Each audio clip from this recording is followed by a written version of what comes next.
कक्षा 11वीं की लेखा शास्त्री क्लास में आपका बहुत स्वागत है बेटा। आप बेटा अपना कोर्स पूरा होने पर अपन थोड़ा सा रिवीजन कर रहे हैं। तो आज अपन परीक्षा की दृष्टि से 1 नंबर वाले कुछ प्रश्नों का अध्ययन करेंगे। उसके अंतर्गत अपन ऑब्जेक्टिव टाइप के कुछ प्रश्न देखेंगे। तो पहला है बेटा, आपको बता दूं, अंतिम रहतिया का मूल्यांकन किया जाना चाहिए। जो अंतिम रहतिया है क्लोजिंग स्टॉक, उसे ए इसका ऑप्शन है बेटा, उसमें से आपको सही विकल्प चुनकर लिखना है। तो लागत मूल्य पर, बाजार मूल्य पर, लागत मूल्य या बाजार मूल्य दोनों में से कम होने पर, और इसका 4th ऑप्शन है बेटा डी, इनमें से कोई नहीं। तो इसका सही है अंतिम रहतिया का मूल्यांकन लागत मूल्य या बाजार मूल्य दोनों में जो कम पर हो। तब जो लागत मूल्य होता है एवं बाजार मूल्य होता है, दोनों में से जो कम हो उस पर रहतिया का मूल्यांकन किया जाना उचित होगा। फिर है, किस अवधारणा के अनुसार व्यवसाय की आय का निर्धारण करते समय संबंधित वर्ष के आगम से संबंधित वर्ष के व्यय को मिलान किया जाता है। तो इसका ए ऑप्शन है मिलान अवधारणा, दूसरा है उपार्जन, और तीसरा है द्विपक्षीय अवधारणा, और चौथा है लागत अवधारणा। तो किस अवधारणा के अनुसार व्यवसाय की आय का निर्धारण करते समय संबंधित वर्ष के आगम से संबंधित वर्ष के व्यय का मिलान किया जाता है? तो वो मिलान अवधारणा होती है। इसका सही ऑप्शन ये है। फिर है, किस सिद्धांत के कारण एक्स लिमिटेड हास करने के लिए प्रतिवर्ष क्रमानुसार हास विधि को अपनाती है?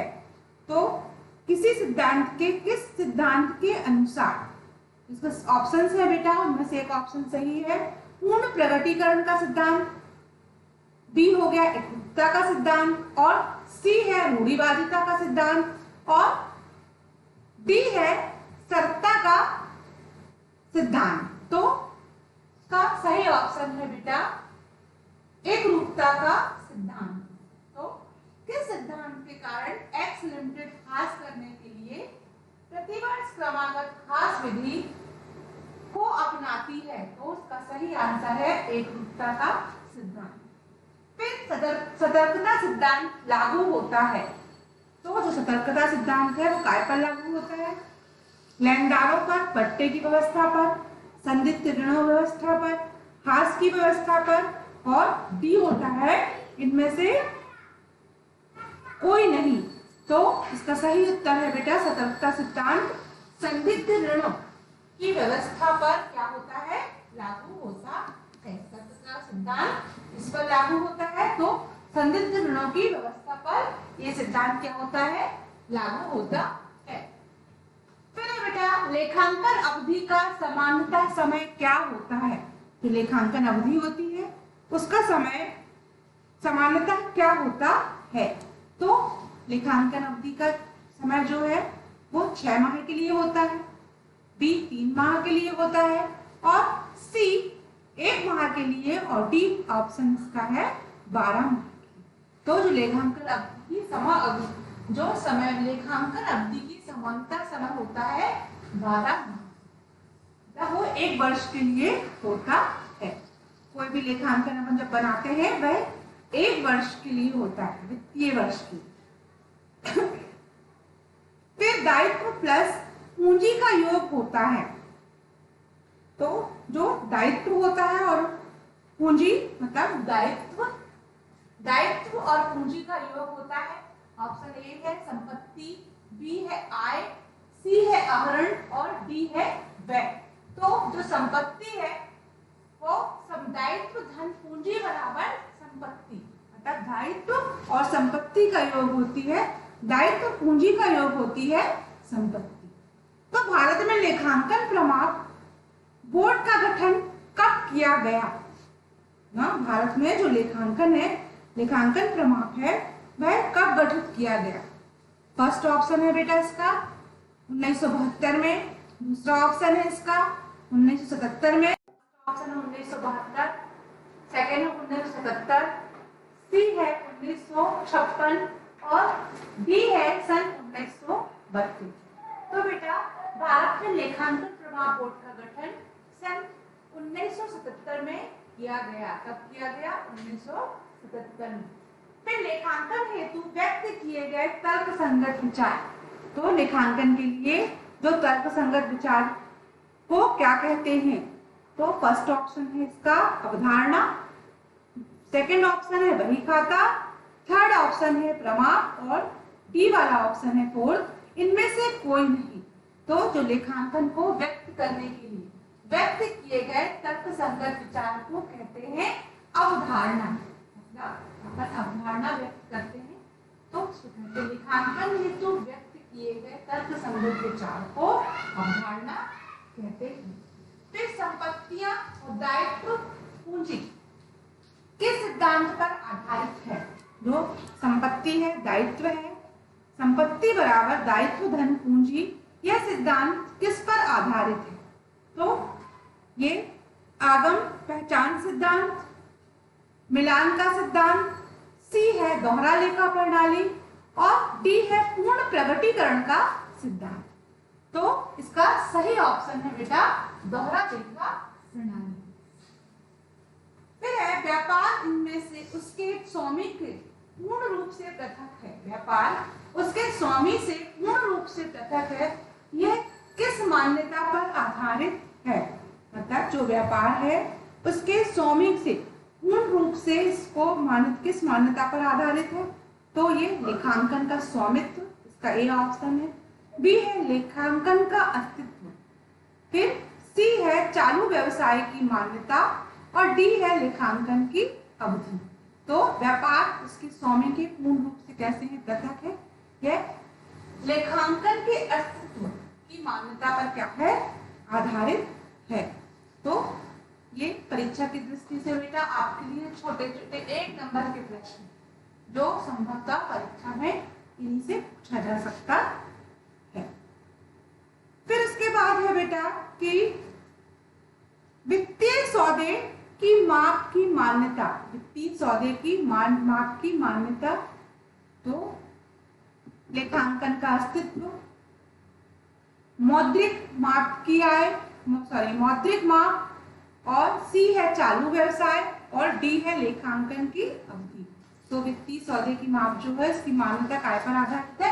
ये मौद्रिक माप पर क्या है? आधारित है। जो वित्तीय सौदे होते हैं वे काय पर मापे जाते हैं? किसकी मान्यता पर? तो उसको मौद्रिक माप है। चालू व्यापार की धारणा के अनुसार व्यवसायिक इकाइयों पर अस्तित्व में रहेगी। तो जो चालू व्यापार है की धारणा है वह व्यवसायिक इकाई का अस्तित्व है अनिश्चित काल तक, स्थायी रूप से, अस्थायी रूप से या निश्चित काल में। तो इसका फर्स्ट ऑप्शन है अनिश्चित काल, बी ऑप्शन है स्थायी रूप में, सी ऑप्शन है बेटा अस्थायी रूप में और डी ऑप्शन है निश्चित काल में। तो जो चालू व्यापार की धारणा होती है वह व्यवसायिक इकाई का अस्तित्व कैसी होती है? अगर आप कोई व्यवसाय शुरू करेंगे तो वह कैसा होगा? अनिश्चित काल तक के लिए होगा। तो इसका सही ऑप्शन है अनिश्चित काल तक। फिर है विभिन्न वर्षों में लेखांकन की नीति एक समान रहती है। इसका कारण है नियमितता की परंपरा, रूढ़िवादिता की परंपरा, प्रदर्शन की परंपरा या सारता की परंपरा। तो जो विभिन्न वर्षों में लेखांकन की नीति होती है उसमें एक समान रहती है। इसका कारण है वह कैसे होते हैं? नियमितता की, जो नियमित होते हैं और उनकी नियमितता की परंपरा इसका कारण है। तो ये आपके लिए 1 नंबर के प्रश्न थी बेटा। फिर उसके बाद है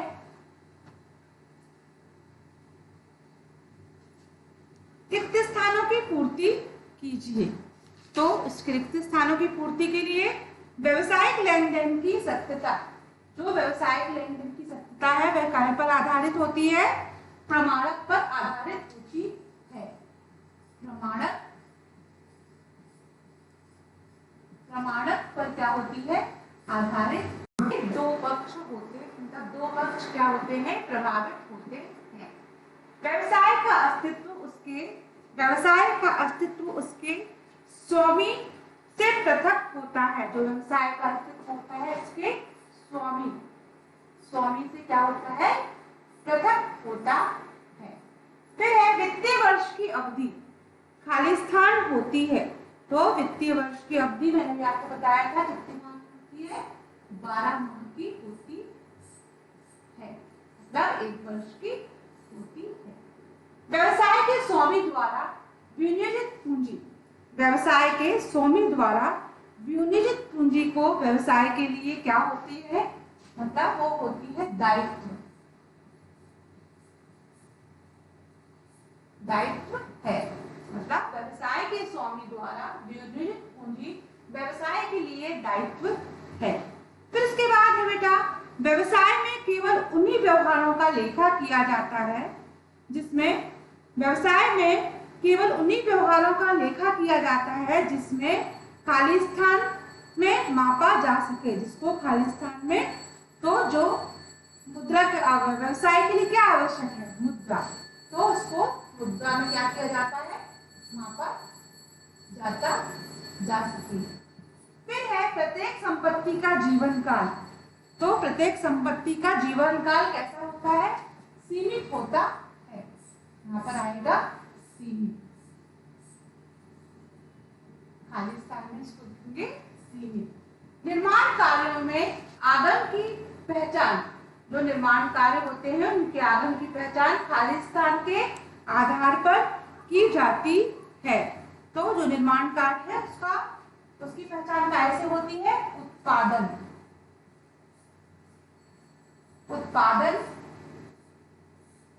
के आधार पर की जाती है। यदि कोई दायित्व नहीं है तो संपत्तियां खाली स्थान के बराबर होती हैं। अगर कोई दायित्व नहीं है तो संपत्ति कैसी होती है, पूंजी के बराबर होती है। तो यहाँ पर आएगा पूंजी। तो यदि कोई दायित्व नहीं है तो संपत्तियां पूंजी के बराबर होती हैं। संपत्ति के समाप्त लागत व्यय है, संपत्ति की समाप्त लागत व्यय है, और असमाप्त लागत क्या होती है, खाली स्थान है, तो उसे क्या कहेंगे, संपत्ति। क्या कहेंगे, संपत्ति। संपत्ति की समाप्त लागत व्यय है और असमाप्त लागत भी क्या होती है, असमाप्त लागत भी होती है संपत्ति। संपत्ति है। तो इसका ये आपके परीक्षा की दृष्टि से बेटा 1 नंबर वाले जो प्रश्न है, जिसे सही वाक्य, एक वाक्य में उत्तर दो, रिक्त स्थान हो गया आपका, सही विकल्प हो गया, सत्य सत्य हो गए, और सही जोड़ी बनाइए, ये सब 1 नंबर के प्रश्न के अंतर्गत आएंगे। फिर इसके बाद है बेटा एक वाक्य में उत्तर दो या एक शब्द में उत्तर दो। तो भारत में लेखांकन प्रमाण बोर्ड का गठन कब किया गया? तो भारत में जो लेखांकन प्रमाण बोर्ड का गठन किया गया वह किया गया 21 अप्रैल 1977। तो इसका आंसर होगा 21 अप्रैल 1977। तो इसका जो भारत में लेखांकन बोर्ड का जो गठन किया गया है वह कब किया गया? सन 1977 में, 21 अप्रैल 1977। फिर है लेखांकन प्रमाप नीति, रीति रिवाजों, कानूनों अथवा पेशेवर संस्थाओं द्वारा लेखाकारों पर लागू की गई आचार संहिता, यह कथन किसका है? तो यह शब्द है कोहलर का। ये जो लेखांकन प्रमाप नीति, इसका आंसर है ये कथन किसने कहा? इसके कथन कोहलर ने कहा। फिर है कोई निश्चित विचारों को क्रमबद्धीकरण का कार्य करता है। तो थर्ड वाले का आंसर होगा बेटा इसका E.L. कोहलर। तो E.L. कोहलर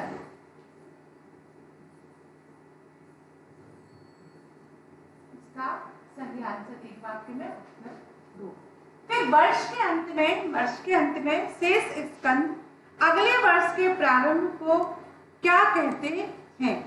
मतलब जो वर्ष के अंत में जो शेष स्कंद बचता है उसे क्या बोलते हैं? इसका आंसर है प्रारंभिक स्कंद।